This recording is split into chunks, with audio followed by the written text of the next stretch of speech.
మద్యం పాలసీ కేసులో ED విచారణపై MLC కవిత అసహనం వ్యక్తం చేశారు. ఏడాది నుంచి అడిగిన వివరాలే మళ్లీ అడుగుతున్నారని చెప్పారు. ఇది రాజకీయ కేసని, తప్పుడు కేసని, ఉద్దేశపూర్వకంగా పెట్టిన కేసన్నారు. తన అరెస్టు పూర్తిగా చట్ట విరుద్ధమని తెలిపారు.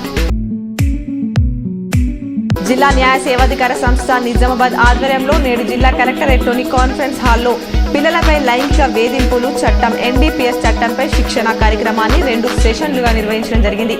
ఈ కార్యక్రమానికి ముఖ్య అతిథిగా జిల్లా ప్రధాన న్యాయమూర్తి సునీత కుంచాల పాల్గొన్నారు.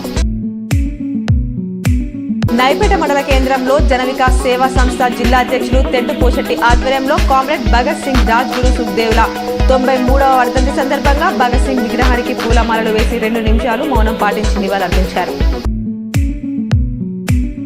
పంట నష్టంపై వ్యవసాయ శాఖ అధికారులకు రైతులు తగు సమాచారం ఇవ్వాలని ఎడపల్లి గ్రామ పార్టీ కాంగ్రెస్ అధ్యక్షులు పంజా కామప్ప పటేల్ అన్నారు. ఎడపల్లి కాంగ్రెస్ పార్టీ కార్యాలయంలో ఏర్పాటు చేసిన సమావేశంలో మాట్లాడారు. బాల్కొండ మండలంలో పలు బాధిత కుటుంబాలను కాంగ్రెస్ పార్టీ బాల్కొండ నియోజకవర్గ ఇన్ఛార్జ్ ముత్యాల సునీల్ కుమార్ పరామర్శించిన బాల్కొండకి చెందిన తోడుకునూరి భూలక్ష్మి ఇటీవల అనారోగ్యంతో మరణించారు. ఈ రోజు వారి కుటుంబ సభ్యులను పరామర్శించి సంతాపాన్ని తెలిపారు. బజరంగ్ దళ్ ఆధ్వర్యంలో షహీద్ దివాస్ ని జరుపుకోవడం జరిగింది.